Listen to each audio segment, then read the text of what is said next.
The question was identify the simple bedside procedure shown in the picture. You can see here that the glass light is pressing on the skin, and you can see that the underlying skin is getting completely blanched. This is a simple bedside test which is known as dioscopy. This test is usually done to rule out the erythema due to vasodilatation and erythema due to extravasation of RBCs.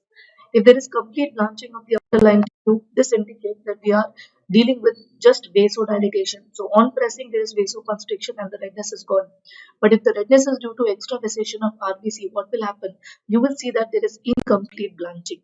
So please remember, it's a very simple test which you do for the patients of erythema. What is bulla spread sign? It is a test done to check for the activity in a patient of vesicular bullous disease. Scraping of KOH, this is usually done for fungal infections, and slit limb examination, slit smear technique is usually done for the leprosy, M. leprae ZM staining. The next question is, we have a 4-year-old girl presented with the following lesions. This could be manifestation of. Now, first of all, if we concentrate, what exactly is this? You can see some pointed papules which are present on the extensors of the patient. Can you see some pointed lesions on the extensors?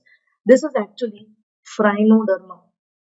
In a patient of essential fatty acid deficiency as well as the fat soluble vitamin deficiency, the skin becomes dry and they become keratotic. This is phrinoderma or torch skin. So answer of this question is all of the above.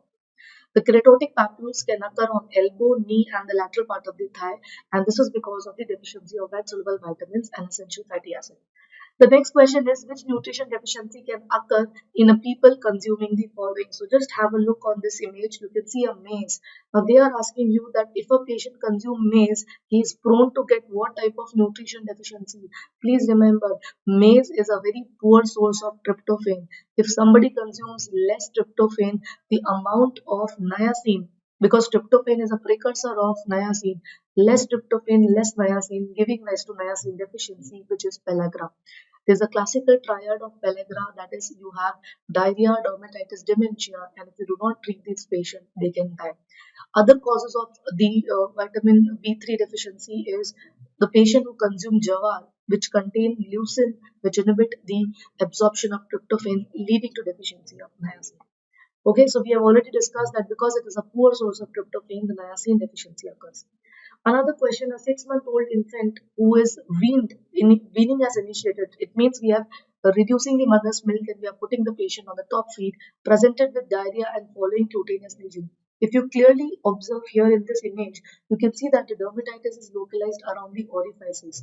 Presence of the diarrhea, then alopecia and periorificial dermatitis, it is very characteristic of congenital zinc deficiency, which is acrodermatitis enteropathica. So please remember, acrodermatitis enteropathica triad is DAD, diarrhea, alopecia, and dermatitis.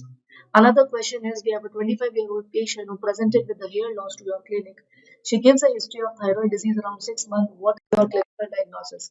Please remember, whenever a patient develops the hair loss which start after a stressful event, it can be a physical stress, it can be a mental stress. Please remember, this becomes telogen effluvium.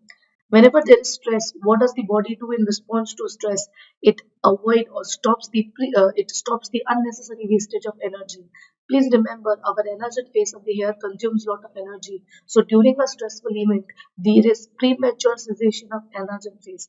Less hairs will be there in anagen phase, more hair will increase in the other two phases, and that is why the hair fall increases. This is known as telogen effluvium. So thyroid disease, the hair fall start after 3 to 4 months, and this is because of premature arrest of anagen phase during the acute stressful.